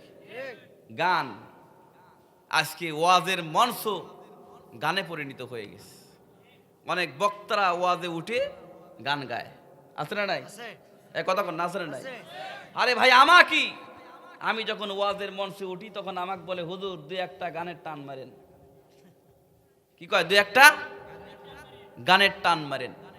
টান না না আমার চা খাওয়া লাগবে না, যে দু একটা গানের কি টান মারেন। সম্মানিত সুধী, এই মঞ্চটা কি হাসির মঞ্চ? এই মঞ্চটা কি গানের মঞ্চ? এই মঞ্চটা কি তামাশার মঞ্চ? এই মঞ্চ হচ্ছে কোরআন হাদিসের আলোচনা শোনার মঞ্চ। এই কোরআন হাদিসের আলোচনা শুনে ওয়ামিলা লিমা বাদাল মাউতি, মৃত্যুর পরবর্তী জীবনের জন্য খোরাক গুছায় নিতে হবে। কথা ঠিক না বেঠিক বলে? এই নিয়ত করেই তো আসতে হবে। আশ্চর্য ব্যাপার, এখন যদি হুজুররাও গান গায়, শিল্পীরাও গান গায়, তাহলে গানের মধ্যে সব পড়ে যাবে, রাতে দিনে সব সময় গান গাবে। কথা ঠিক না বেঠিক বলে? এ কথা ঠিক না বেঠিক? এই জন্য সৌদি আমার প্রাণপ্রিয় মুসল্লি গ্রামেরা, আমার দিনী ভাইরা, এই যে আমরা দেখতে পাচ্ছি, দেখেছি, স্বচক্ষে দেখেছি, এসএসসি পরীক্ষায় যে সকল ছাত্র ছাত্রীরা অবৈধভাবে যে গেঞ্জির উপর নাকাস্তা কথাবার্তা লেখে যেভাবে ড্যান্স দিয়েছে, এই ড্যান্স দিয়ে অল বাংলাদেশের বুকে একটা মানে খারাপ দৃষ্টি এটা সরে গিয়েছে। এতে আমাদের গার্জিয়ানদের সতর্ক হওয়া দরকার, যাতে করে আর জীবনে কোনোদিন ভবিষ্যতে আর এই ধরনের কাজ আমাদের ছেলে মেয়েরা করতে না পারে। কথা ঠিক না বেঠিক বলেন? যাতে করে কোনো ছেলে মেয়েরা মঞ্চের উপর উঠে নাকাস্তভাবে ড্যান্স গান করতে না পারে, এই ব্যাপারে সমস্ত গার্জিয়ানদের একতাবদ্ধ হতে হবে। এই মতে কারা কারা রাজি আছেন হাত আল্লাহকে দেখায়া দেন। সম্মানিত সৌদি আমার ভাই জানেরা, গার্জিয়ান যদি ঠিক থাকে তাহলে শরীয়ত বিরোধী কাজ কিন্তু কেউ করতে পারবে না। কথা ঠিক না বেঠিক বলে? আমার ভাই জানেরা লক্ষ্য করবেন, তাহলে ওই মহিলা খলিফাতুল মুসলিমিন ওমরকে বলছে, আপনি সামনের দরজা দিয়ে না ঢুকিয়া প্রাতি টপকায় ঢুকছেন, মনে আছে কিনা? এইবার মহিলা বলছে 2 নাম্বার বল কি? 2 নাম্বার, ওই মহিলা আগন্তুক যুবককে খলিফাতুল মুসলিমিন ওমরকে বলে 2 নাম্বার ভুল হলো কোরআনে কারিমের সূরা নূর 27 নম্বর আয়াত। কত নম্বর আয়াত বলেন? সূরাতুন নূর 27 নম্বর আয়াত। ইয়া আইয়ুহাল্লাযীনা আমানু লা তাদখুলু বুয়ুতান গায়রা বুয়ুতিকুম হাত্তা তাস্তানিসু ওয়া তুসাল্লিমু আলা আহলিহা যালিকুম খায়রুল লাকুম লাআল্লাকুম তাযাক্কারুন। জোরে বলুন আল্লাহু আকবার। 2 নাম্বার ভুল হলো, দুনিয়ার কোন পুরুষ যদি অন্য কোন পরপুরুষের বাড়িতে, অন্য কোন বাড়িতে যদি ঢোকে, যদি যায়, তাহলে একটা কাজ করতে হবে, সালাম দিতে হবে, সালাম দিয়ে ঘরের মধ্যে প্রবেশ করতে হবে। আর নাম্বার 3 হলো, সালাম যদি না দেয় তাহলে গলে একটা বুঝেন নাই? এটা কিন্তু আগে মুরব্বীদের মধ্যে ছিল, ঠিক না বেটি? মুরব্বীর মধ্যে ছিল আমাকে মা, তার মানে কি? সাইড দাও, বাড়িতে আসো নাকি, আমি আসতেছি, কথা ঠিক না বেটি? ওই মহিলা বলে সালাম দিতে হবে। নাম্বার 3 হলো গলায় আওয়াজ করতে হবে। আপনি আওয়াজও করেন নাই, সালামও দেন নাই, এই 3টা ভুল করেছেন। এই 3টা ভুলের জন্য খলিফাতুল মুসলিমিন ওমরের কাছে আপনার বিচার দিতে হবে। এই খলিফাতুল মুসলিমের কাছে আপনার বিচারের কাঠগড়ায় দাঁড়াতে হবে। খলিফাতুল মুসলিমিন তখন চিন্তা করলো, হাই সর্বনাশ। সাথে সাথে মহিলাকে বলছে, তুমি যে গান গাইছো এর কারণটা কি, তুমি আমাকে বলো। হযরত ওমর রাদিয়াল্লাহু তাআলা দৌড়ায় চলে গেছে বেটির কাছে। বেটি, কন্যা, যার নাম হচ্ছে হাফসা রাদিয়াল্লাহু তাআলা আনহা, যিনি হচ্ছেন বিশ্বনবীর সহধর্মিণী। জোরে কোন সুবহানাল্লাহ। বাপ বেটির কাছে গিয়া মাসলা শিখতেছে। বেটিকে বলছে, মা, তোমার কাছ থেকে একটা মাসলা জানতে চাই। সেই মাসলাটা হলো, তুমি একটু বলো তো দেখি, যে একটা স্বামী স্ত্রী ছাড়া কদিন থাকতে পারে? একটা স্বামী স্ত্রী ছাড়া কদিন থাকতে পারে? তখন স্ত্রী কদিন থাকতে পারে এই মাসলাটা বাপ কন্যার কাছ থেকে শিখতেছে, জানতেছে। হযরত হাফসা রাদিয়াল্লাহু তাআলা সূরাতুল বাকারার 226 নম্বর আয়াত তিলাওয়াত করে জানায় দিলেন। জোরে কোন সুবহানাল্লাহ। হযরত হাফসা রাদিয়াল্লাহু তাআলা বলেন, আল্লাহ রাব্বুল আলামিন কুরআনুল কারীমের সূরাতুল বাকারার 226 নম্বর আয়াতে বলেছেন, ওয়ালিল্লাযীনা ইউলুনা মিন নিসাইহিম তারাব্বুসু 4 আশহুর ফাইন ফাউ ফাইন্নাল্লাহা গফুরুর রহিম। একজন স্ত্রী স্বামী ছাড়া 4 মাস থাকতে পারে। কয় মাস? কয় মাস? তবে হ্যাঁ, কোন স্ত্রী যদি ডিক্লার দেয়, আমার স্বামী বছরে বছর থাকুক, আমার সতীত্ব, আমার চরিত্র, আমার জীবন যাবে, তা আমার সতীত্ব নষ্ট করব না, এই গ্যারান্টি যদি কোনো স্ত্রী দিতে পারে, তাহলে স্বামী থাকতে পারে। কিন্তু ওই রকম ইমানদার স্ত্রী এখন খুঁজে পাওয়া যাচ্ছে না। দেখবেন অনেক স্বামীরা বিদেশ থাকে, বিদেশ থেকে 4 মাস 10 মাস পর দেখা যায় 2 বছর 3 বছর 10 বছর পর এসে দেখে বউ নাই, শোনাও নাই, টাকা পয়সা নাই, অন্য সাথে চলে গেছে। কথা কর না কেন? আছে না নাই? আপনাদের এই দিক মনে হয় নাই? হ্যাঁ, আছে না? আছে আছে। কেন এরকম ইমানদার নাই? আমার বাজার লক্ষ্য করবেন, ওই নারীকে জিজ্ঞাসা করেছে, তুমি কেন গান গাইছিলা? সঙ্গে সঙ্গে বলছে, হে আগন্তুক যুবক, তুমি একটু ভালো করে শোনো, আমি এই জন্য গান গাইছিলাম, আমার যখন বিয়ের অনুষ্ঠান হয়, আমার স্বামীর নাম আব্দুল্লাহ বিন সাদ রাদিয়াল্লাহু তাআলা সাহাবী, এই সাহাবীর সঙ্গে যখন আমার বিয়ে হয়, বিয়ের অনুষ্ঠানে আমার কবুল টবুল সব কিছু পড়ানো হয়ে গেছে, আমার স্বামীর সঙ্গে আমার বাসর করা হবে, কিন্তু হঠাৎ করে খলিফাতুল মুসলিমিন ওমর আমার স্বামীর নিকটে চিঠি লিখে দিলেন, রোম সম্রাটদের বিরুদ্ধে যুদ্ধ করার জন্য সেনাপতি বানিয়ে দিয়েছে। আমার বাজারা আব্দুল্লাহ বিন সাদ রাদিয়াল্লাহু তাআলা এর স্ত্রী বলছে, আমার স্বামীকে খলিফাতুল মুসলিমিন রোম সম্রাটদের বিরুদ্ধে যুদ্ধ করার জন্য 3 মাসের জন্য সেনাপতি বানিয়ে দিয়েছেন, যার কারণে আমার কাছ থেকে 3 মাসের বিদায় নিয়ে যুদ্ধের ময়দানে চলে গিয়েছে। যুদ্ধের ময়দানে 3 মাস পর আমার নিকটে ফেরত আসবে, কিন্তু আমি যখন 3 মাস চলে যায় আমার স্বামী আসে না। হঠাৎ করে আবার আমার কাছে সংবাদ এলো, আর একটা যুদ্ধের ময়দানে আব্দুল্লাহ বিন সাদকে পাঠিয়ে দিয়েছি 3 মাসের জন্য। এইরকম করে 6 মাস আমার স্বামীকে আমি কাছে না পাইয়া আমি এই গানটা গেয়েছিলাম, এতে যদি আমার শাস্তি হয় আমি মাথা পেতে মেনে নিব। হযরত ওমর চিন্তা করছে, দোষ তো আমারই। সাহাবীকে ডেকে বলছে, এই সাহাবী, আব্দুল্লাহ বিন সাদ কোথায়? তাড়াতাড়ি করে যুদ্ধের ময়দান থেকে তাড়াতাড়ি করে তাকে বাদ যাইতে বলে। তার যুদ্ধ করা যাবে না, যুদ্ধ করার দরকার নাই, বাড়িতে গিয়া তার সংসার করতে বলো। জোরে কোন সুবহানাল্লাহ। বাড়িতে যাও, সম্মানিত সুদী, যত কামাই আছে সব কামাই বিয়ে করার আগে করো, বউ রেখে বিদেশ যাওয়ার কোনো প্রয়োজন নাই। ঠিক না বেঠিক বলে? বহু জায়গায় থেকে আমাদের কাছে ফোন দেয়, হুজুর আমার সংসারে অশান্তি, অমক, হুজুর একটু তাবিজ দেন। তাবিজে কাম হবে? কাম হবে? যুবকরা যারা বিয়ে করো নাই ভাই, যে মেয়েকে তুমি বিয়ে করবা 4টা গুণ দেখে করবা। কয়টা? কথা কয় না। কয়টা? আপনার ঘুম ধরতেছে নাকি ভাই? কয়টা গুণ? আন আবি হুরায়রা রাদিয়াল্লাহু তাআলা قال النبي صلى الله عليه وسلم ينكح المرأة 40। আল্লাহ নবী বলেছেন 4টা গুণ যেই মেয়ের মধ্যে দেখবে তাকে তুমি বিয়ে করবা, তাহলে সংসারে শান্তি, চলতে শান্তি, সব কিছু শান্তি। অনেক মানুষ দেখবেন কোটি টাকা বেতন পায়, বাড়িতে এসে নিজে নিজেই পাকশাক করে খায়, বউ টাইম দেয় না। ঠিক না বেটি?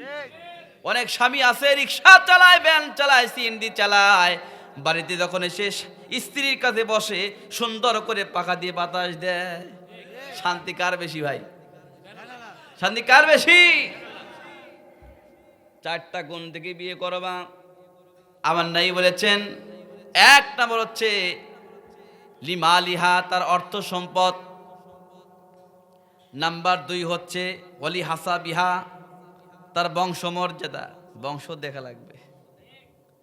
নাম্বার 3 ওয়া জামালিহা, তার রূপ সৌন্দর্য। নাম্বার 4 হলো ওয়ালি দীনিহা, ধার্মিকতা এবং দিনদার দেখে। আল্লাহ নাই বলেছেন ফাসফার বিজাতিদ দ্বীন, তোমরা দিনদারি মেয়েকে বিয়ে করো। সুবহানাল্লাহ বল। ফাসফার বিজাতিদ দ্বীন, তোমরা দিনদার মেয়েকেই বিয়ে করো। তারিবাত ইয়াদাকা, যদি দিনদার দেখে না করো তারিবাত ইয়াদাকা, তাহলে ক্ষতিগ্রস্তের মধ্যে পড়ে যাবে। একটা দিনদার পরহেজগার মুত্তাকি নারী কখনো শরীয়ত বিরোধী কাজ করতে পারবে না। কথা ঠিক না বেঠিক বলে? কথা ঠিক না বেঠিক? পারবে না। সম্মানিত ভাই জানেরা, বিশেষ করে নারী কিন্তু হিংসা বেশি।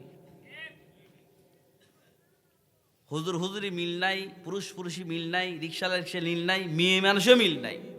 আরে মেয়েরা যদি মিল থাকতো তাহলে একজন জেলখানায় আর একজন বাইরে থাকতো না। ঠিক না? কথা কন না কেন? মিল তো নাই। বাংলাদেশ ক্ষমতা থাকাকালীন 3টা রহমানকে হারাইছে। কয়টা রহমান? 3টা রহমানকে হারাইছে। 1 নম্বর হচ্ছে Bangabandhu Sheikh Mujibur Rahman, 2 number president Ziaur Rahman, 3 number Zillur Rahman. কথা কন দেখেন, 2 জন এক মারছে আর একজন এমনি মরছে। কথা কন নাই? এই দেহর কি কোনো, এই দেহর কোনো দাম আছে? দাম আছে? যদি এই দেহের মধ্যে যদি কোরআন হাদিসের জ্ঞান থাকে তাহলে দাম আছে। ঠিক না ঠিক বলে? আজকে বিভিন্ন জায়গায় আমরা দেখি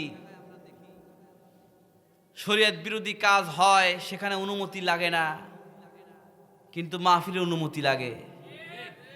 এতে কিন্তু বুঝতে বাকি নাই ইসলামের পক্ষে না ইসলামের বিপক্ষে। কথা ঠিক না বেঠিক বলেন? কারণ আদিকাল থেকে দেখেছি যারা কোরআনের বিরোধিতা করেছে, ফিরাউন, নমরুদ, আবু জাহেল, উতবা, সাইবা, এখন পর্যন্ত তাদের খুঁজে পাওয়া যাবে না।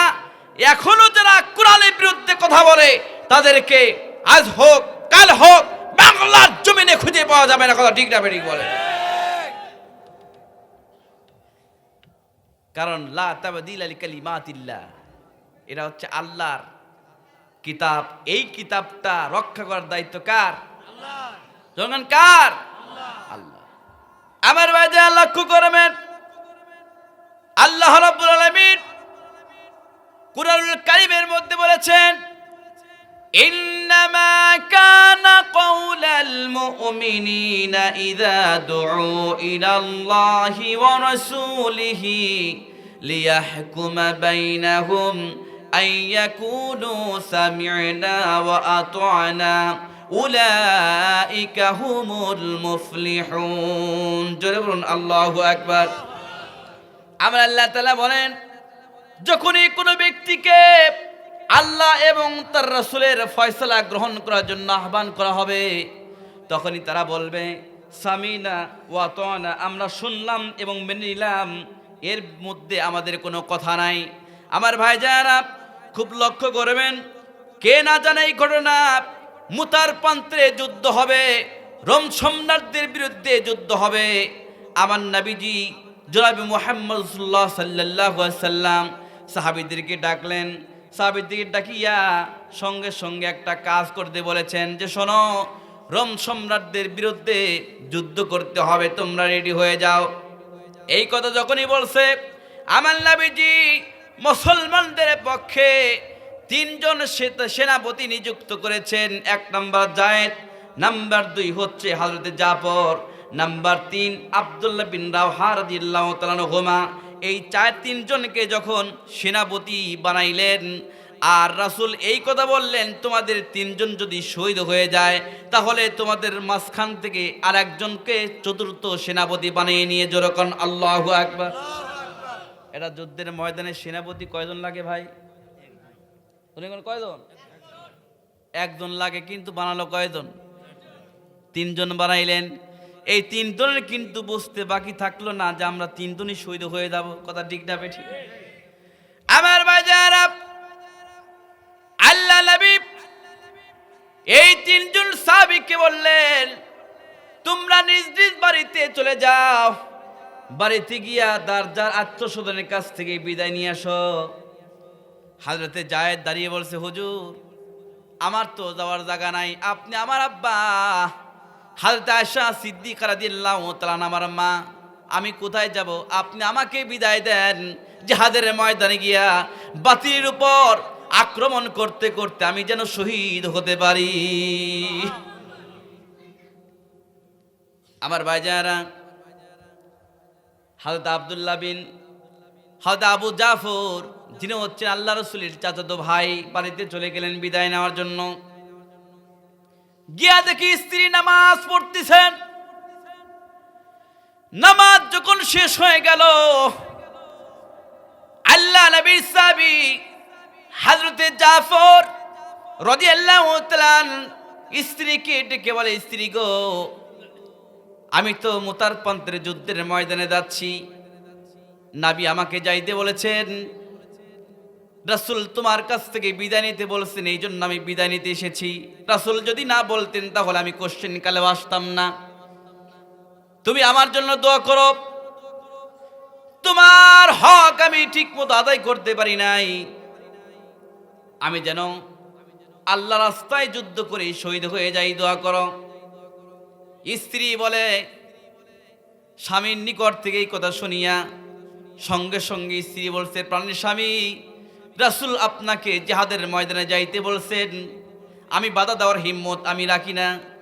এই কথা বলে স্ত্রী দুই হাত তুলে আল্লাহর দরবারে দোয়া করে, আল্লাহ, আমার স্বামী জিহাদের ময়দানে যাচ্ছে, রাসূল যাইতে বলছে, আমি তো বাধা দেওয়ার কোনো হিম্মত রাখি না, তো আমি তোমার কাছে এই দোয়া করলাম, আমার স্বামীকে তুমি জিহাদের ময়দান থেকে গাজী করে আমার নিকটে ফেরত দিও।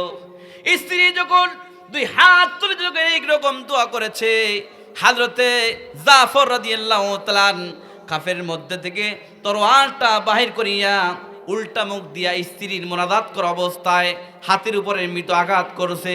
মৃত আঘাত করে বলছে, প্রাণের স্ত্রী, উল্টা দোয়া করো না, রাসূল আমার নাম মাঝখানে বলছে, আমার আগেও একজন আছে এবং পরেও একজন আছে, আমি যে আল্লাহর রাস্তায় শহীদ হয়ে যাব এর মধ্যে কোনো সন্দেহ নাই,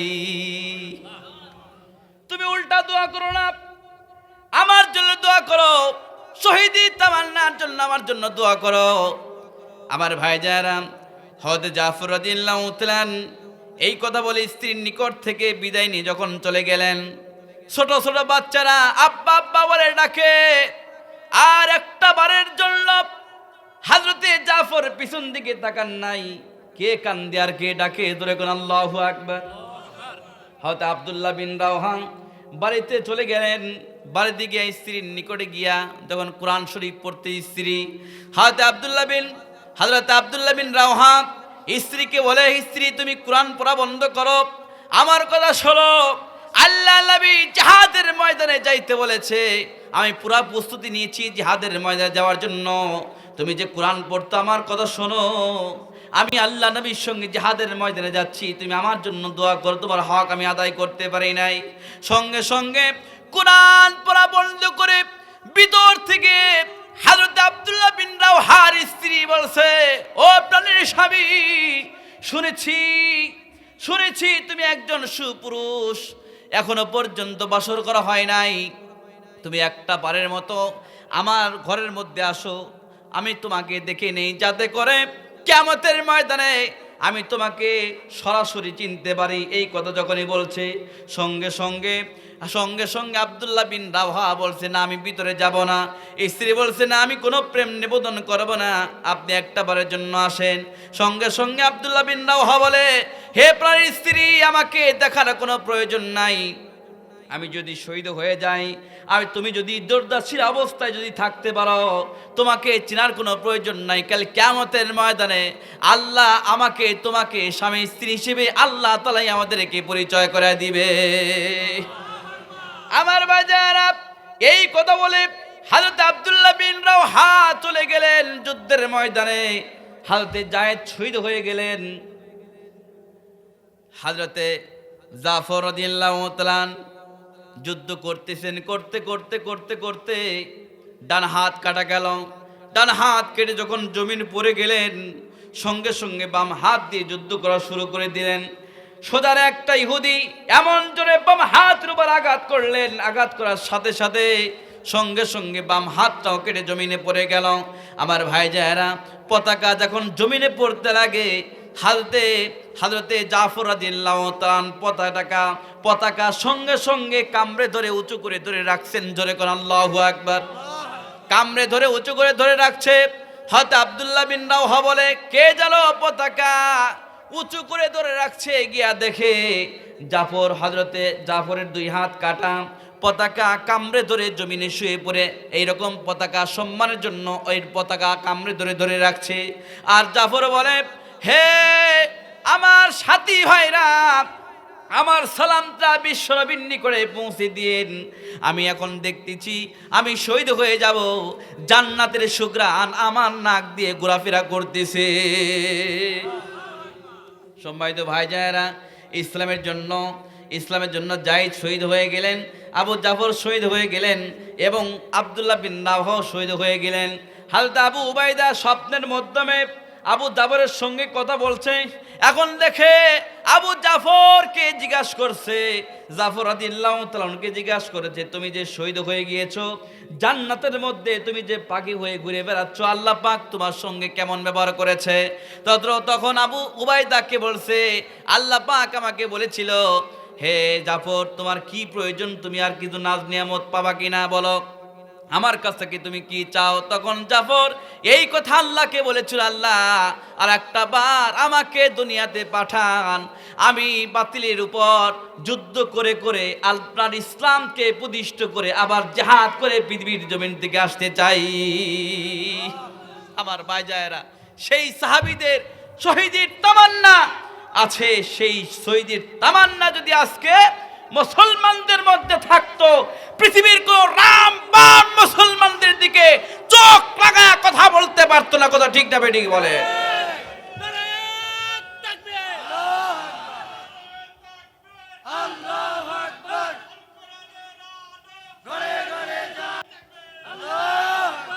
আমার ভাইজায়েরা, আজকে বাংলাদেশে 95% মুসলমান, সেই মুসলমানের দেশে কোরআনকে অমান্য হয়। কথা ঠিক না বেঠিক বলে? কোরআনকে অবমাননা করা হয়। এই মুসলমান জাতি, আমি আপনাদেরকে উদারত আহ্বান করে বলতেছি, আজকে এই কোরআনকে অবমাননা করা হয়েছে, এই ব্যাপারে কিন্তু কয়েকজন শহীদ হয়ে গেছে। কথা ঠিক না বেঠিক বলে? এই ব্যাপারে যদি কোনো উচিত শিক্ষা দেওয়া হতো, সমস্ত মুয়াজ্জিন, ইমাম, সমস্ত মুসলমানরা যদি কোরআনের সম্মানের খাতিরে যদি এরকম করে জিহাদের ডাক দিত, তাহলে বাংলার ইতিহাসে আর জীবনে কোনোদিন এরকম কাজ হতে পারতো না। কথা ঠিক না বেঠিক বলে?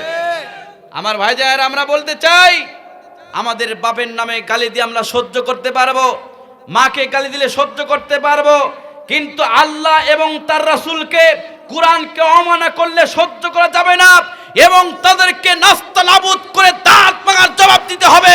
এই মতে কারা কারা আছে যারা হাত আল্লাহকে দেখায় দেয়?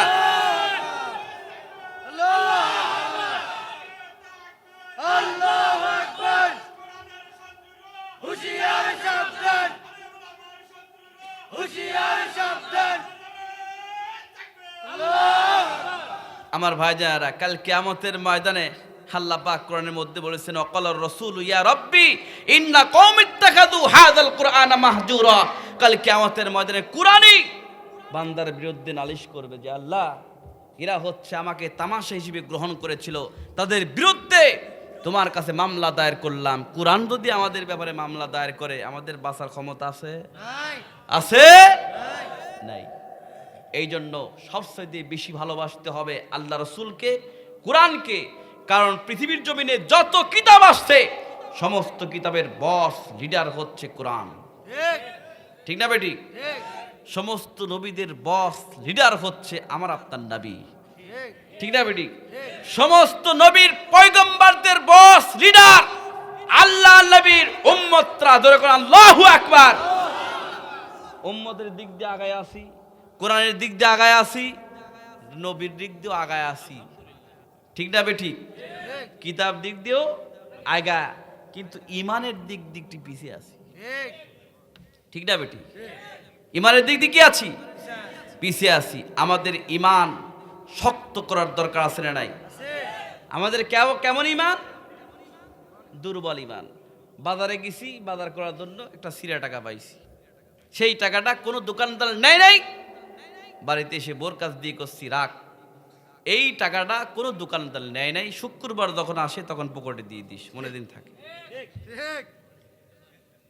তখন কি করে? শুক্রবার যখন আসে কয়, ও বউ, ওই সিরাটা কি আছে? কয়, হ্যাঁ, যত্ন সহকারে রাখি দিছি। কয়, তুমি কি করবা? কয়, তুমি বুঝবা না, পকেটের মধ্যে দিয়ে দাও।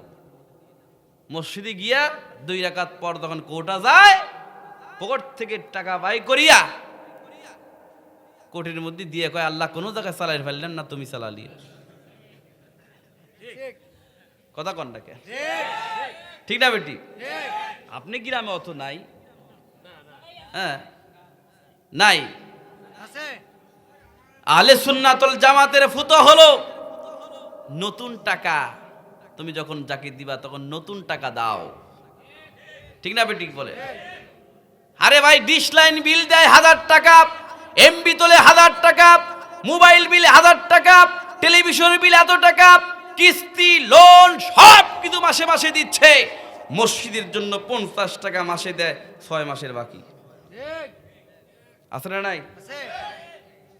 এত সস্তা ওই জান্নাতে যাওয়া? আল্লাহ রাসূল 10 জনকে অনুমতি দিছে, 10 জনকে পৃথিবীর জমিনে জান্নাতে সার্টিফিকেট দিয়েছেন। হযরতে ওমর, হযরতে আবু বকর ছিলেন। হযরতে ওমর কেন জান্নাতে দিয়েছেন, কেন জান্নাতে গিয়েছেন খুব লক্ষ্য করবেন। হযরতে ওমর কুরবানির ঈদে গরু কেনার জন্য হাটে গিয়েছে। এই মুখটা যখন বেঁধে গিয়েছে তখন দেখে তার ছেলে বড় একটা উট নিয়ে দাঁড়িয়ে আছে। এই উট কোথায় পাইলে? মুখটা খুলছে, কয় আব্বা আপনি? কয় হ্যাঁ আমি তোর বাপ।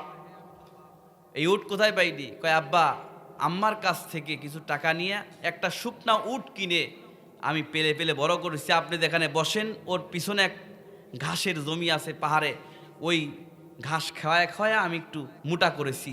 হয়তো ওমর বলছে, শোনো, তুমি যে টাকা দিয়ে উট কিনছো সেই টাকাটা তোমার রেখে সমস্ত অবশিষ্ট টাকাগুলো জনগণের ব্যাংকে জমা দিয়ে দিও। জোরে কোন সুবহানাল্লাহ। সুবহানাল্লাহ। কারণ যেই জমির ঘাস খাইছো সেই জমির ঘাস ওটা তোমারও নয় আমারও নয়, এটা হচ্ছে জনগণের। সুবহানাল্লাহ বলে। সুবহানাল্লাহ। আর হযরতে আবু বকর এর পুত্র মার কাছ থেকে ফিন্নি খাইতে, ফিন্নি মানে সিন্নি, সিন্নি বোঝেন না? একটু সিন্নি। মার মন, সন্তান যখন সিন্নি খাইতে চায় মা কিন্তু মাই। ঠিক না বেঠি? ঠিক মা মাই। আহারে দেখবেন মার কথা রাসূল 3 বার বলছেন, উম্মুকা উম্মুকা উম্মুকা বাবা। আজকে আমার বউ, আমি ওয়াজ করে বেড়াই, আমার বউ যেরকম ফোন দেয় তার সাথে বেশি ফোন দেয় আমার মা। ঠিক ঠিক না বেঠিক বলেন? প্রত্যেকটা সংসারে যদি স্বামী কামাই যদি না করে দেখবেন বউ আর স্বামীর মধ্যে গন্ডগোল শুরু হয়ে গেছে। কিন্তু কামাই যত না করুক মায়ের কাছে কখনো সন্তান নিচু হয় না। কথা ঠিক না বেঠিক বলে? ঠিক মায়ের চিন্তাই আমার এই সন্তানকে কিভাবে প্রতিষ্ঠা করতে হবে। আর বউ যদি দেখে যে আমার স্বামীর কামাই নাই, সবসময় গোতাগতি লাগেই থাকে, হ্যাঁ, সেই মার কাছ থেকে সিন্নি খাইতে চাইছে।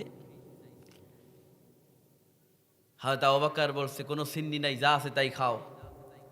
2 দিন 3 দিন চাউল যে রান্না করে তার মধ্যে এক মুঠ চাউল আলাদা আলাদা করে রেখে একদিন গুড় দিয়া সিন্নি পাকায় দিছে।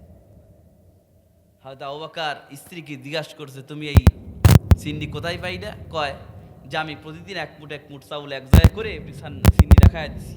সঙ্গে সঙ্গে আবু বকর বাইতুল মালে গিয়ে অর্থমন্ত্রীকে বলতেছে, এই অর্থমন্ত্রী, বাইতুল মালের আমার বাড়িতে আজকের থেকে 1 মুঠ চাল কম দিয়েন। কারণ আমি দেখেছি যে আমার বাড়ি 1 মুঠ চাল না হলেও চলবে। কারণ 1 মুঠ চাউল এক জায়গায় গুছায় গুছায় সিন্নি রেখে দিয়েছে, এই 1 মুঠ চাল আর দেন না। সুবহানাল্লাহ বলেন। আরে ভাই এমনি জান্নাতে যায় নাই। ঠিক ঠিক না বেঠিক বলেন? ঠিক মুসলমান জাতির মধ্যে বৈধ কাজের মধ্যে, বৈধ 2টা কাজের মধ্যে সবচাইতে নিকৃষ্ট নিম্নমানের কাজ 2টা। কয়টা? 2টা। একটা হচ্ছে তালাক দেওয়া, 2 নম্বর হচ্ছে ভিক্ষা করা। কি বলেন? ভিক্ষা করা। ভিক্ষা করা সবচাইতে নিম্নমানের কাজ, নিকৃষ্ট কাজ। আর তালাক দেওয়া নিকৃষ্ট কাজ। আমার কথা কি বুঝতে পারছেন? দিল্লিতে একজন ভিক্ষু খালি ভিক্ষা করে বেড়ায়। একজন মানুষ বলে, এই সারা জীবন তোরে খয়রাত করিস, ভিক্ষা করিস, তুই বাচ্চার কাছে যাইতে পারিস না? দিল্লির তখন সম্রাট শাহজাহান, তখন বাদশা শাহজাহানের কাছে গেছে ওই ফকির ভিক্ষা চাওয়ার জন্য। ফকির যায় দেখে যে হায় রে হায়, শাহজাহান মসজিদের মধ্যে গিয়া 2 হাত তুলে কার কাছ দিয়ে চাচ্ছে, আর চোখ দিয়ে বয়ে বয়ে পানি পড়ে দাড়ি ভিজে যাচ্ছে। আল্লাহু আকবার বল। শাহজাহানের এই অবস্থা দেখে ভিক্ষুক ভিক্ষা না চায়া সালাম দিয়ে চলে যাচ্ছে। ভিক্ষুককে দেখলেই তো টের পাওয়া যায়, তা ঠিক না বেঠিক? শাহজাহান বলে, তুমি কিসের জন্য আসছিলা? কিছু চাওয়ার জন্য, কিন্তু সালাম দিয়ে কেন চলে যাও? কি হয়েছে তোমার একটু বলো। ভিক্ষুক বলে, আমার জ্ঞানের চক্ষু খুলে গেছে, আমি কার কাছে কিছু চাইতে আইছি। আমি দেখি যেই বাচ্চার কাছে চাচ্ছি সেই বাচ্চা দুই চোখের পানি ছেড়ে দিয়ে আবার কোন বাচ্চার কাছে চায়? আমি আজকের থেকে ওয়াদা করলাম জীবনে কোনোদিন দুনিয়ার কোনো বাচ্চার কাছে চাবো না। সম্রাট শাহজাহান যেই সম্রাটের কাছে চায়, আমি আজকের থেকে সেই সম্রাটের কাছে চাবো। আর কথা কি বুঝতে পারছেন? চাইতে হবে কার কাছে? জীবন কার কাছে? আল্লামা কবি ইকবাল রহমতুল্লাহ আলাইহি বলেছেন, हर हमेशा देने को तैयार है, जो न मांगे उच्छे उरे जहर है। আল্লাহু আকবার। যে ব্যক্তি আল্লাহর কাছে চায়, আল্লাহ পাক তাকে দেওয়ার জন্য প্রস্তুত। জোরে করে আল্লাহু আকবার। আমাকে চাইতে হবে কার কাছে? আমার সময় তো ভাই জানেরা অনেক রাত হয়ে গেছে, আপনারা কষ্ট পাচ্ছেন তো নাকি? 12টা পার হয়ে গেছে কিন্তু। রব্বানা ظلمنا أنفسنا وإن لم تغفر لنا وترحمنا لنكونن من الخاسرين ربنا آتنا في الدنيا حسنة وفي الآخرة حسنة وقنا عذاب النار وقنا عذاب القبر وقنا عذاب البرسنة وقنا عذاب يوم القيامة رب ارحمهما كما ربياني صغيرا وقل رب ارحمهما كما ربياني صغيرا আয় প্রাণ দিকে আলো। আল্লাহ তুমি তোমার কুদরতির নজর দিয়ে দেখো, গভীর রাত 12:30 পার হয়ে যায়, একটা মানুষ এখান থেকে যায় না। তোমার ঘরে মসজিদের উন্নতি কল্পের জন্য হাজার হাজার টাকা দিয়ে, ধান দিয়ে, সিমেন্ট দিয়ে তোমার দরবারে এতিমের মতো 2টা হাত উঠাইছি আল্লাহ। জীবনে বহু গুনাহ করেছি, আমাদের গুনার খবর যদি দুনিয়ার মানুষ জানতো, পাশে বসবার সুযোগ দিত না, গলায় ধাক্কা সহ বহু নির্যাতন করে তাড়িয়ে দিত। আল্লাহ বড় বড় জঘন্য জঘন্য জঘন্য জঘন্য গুনাহ করা সত্ত্বেও তুমি তোমার রহমত হইতে আমাদেরকে নিরাশ করে দেওনি। আমরাও তো নিরাশ হই নাই, যার কারণে রাত জেগে তোমার ঘরের জন্য বসে ওয়াজ শুনলাম, দান করলাম। এই তোমার ঘরের ওসিলায় আমাদের তামাম জিন্দেগির গুনাহ কথা তুমি মাফ করে দাও। আর রব্বুল আমিন, আমরা যারা তোমার শাহী দরবারে হাত তুলেছি, আমাদের মধ্যে অনেকেই বাবাহারা সন্তান রয়েছেন, অনেকেই মাহারা সন্তান রয়েছেন। আল্লাহ যাদের জন্য দুনিয়ার মুখ দেখেছি, যাদের জন্য বাড়ির মালিক হয়েছি, যাদের জন্য জমির মালিক হয়েছি, ওই মা জনম দুঃখিনী মা বাপ চিরদিনের জন্য বিদিন অন্ধকার কবরের মাটিতে শুয়ে আছে। আল্লাহ জানি না তারা কোন হালতে, কোন অবস্থায় কিভাবে পড়ে আছেন। আল্লাহ তাদের কবরে যদি কোন আযাব হয়ে যায়, আজকের এই জালসার ওসিলায় তাদের কবরটা তুমি রিয়াজুল জান্নাহ বানিয়ে দাও। আল্লাহ আমাদের আব্বা আম্মা যারা পৃথিবীর জমিনে বেঁচে আছেন, বেশি বেশি করে খিদমত করার তৌফিক তুমি দান করে দাও। আল্লাহ আমাদের মধ্যে যারা চাকরি করে, চাকরির মধ্যে বরকত দিয়ে দাও। আল্লাহ যারা ব্যবসা বাণিজ্যের মধ্যে লিপ্ত আছে, ব্যবসা বাণিজ্যের মধ্যে উন্নতি দিয়ে দাও। আল্লাহ যারা ঋণগ্রস্ত, ঋণকে পরিশোধ করার তৌফিক তুমি দান করে দাও। আল্লাহ যারা অভাবী আছে, সমস্ত প্রকার অবন্টন থেকে তুমি দূরে রাখো। এমন কোন অভাব দিও না যে অভাবের তাড়নায় মানুষের কাছে হাত পাততে হয়। আয় ব্রাদিকে আলম, আল্লাহ অনেকেই বিদেশে থাকে, মা বাপকে ছেড়ে, সন্তানকে ছেড়ে বিদেশে কামাই করার জন্য চলে গিয়েছে। আল্লাহ সহি সালামতে কামাই করে, সন্তোষজনক কামাই করে আবার বাড়িতে এসে সংসার করার তৌফিক তুমি দিয়ে দাও। আল্লাহ এই গ্রামের প্রতি তুমি রহমত নাজিল করো, এই মসজিদকে তুমি কবুল করো, এই মসজিদের মুসল্লিদেরকে তুমি কবুল করো, এই মসজিদের ইমাম মুয়াজ্জিনদেরকে তুমি কবুল করো, এই মসজিদের কমিটি বৃন্দদেরকে তুমি কবুল করো। আল্লাহ, যেই নিয়ত নিয়ে হাজার হাজার টাকা তোমার ঘর মসজিদের জন্য সহযোগিতা করেছে, আল্লাহ দানকে তুমি কাল কিয়ামতের ময়দানে বহুগুণে বৃদ্ধি করে আমাদেরকে একই প্ল্যাটফর্মে দাঁড়াইয়া তোমার জান্নাত উদ্বোধন করার তৌফিক তুমি দান করো। আল্লাহ তাআলা, আমি গুনাহগার, কিন্তু আমার সঙ্গে চুল পাকা দাড়ি পাকা মুরব্বীগুলো হাত তুলে আমিন আমিন করছে। আল্লাহ, অত্র এলাকায় পর্দা অবস্থানরত আবেদা সলেহা সর্বগুণে গুণান্বিতা মা ও বোনেরা হাত তুলে আমিন আমিন করছে।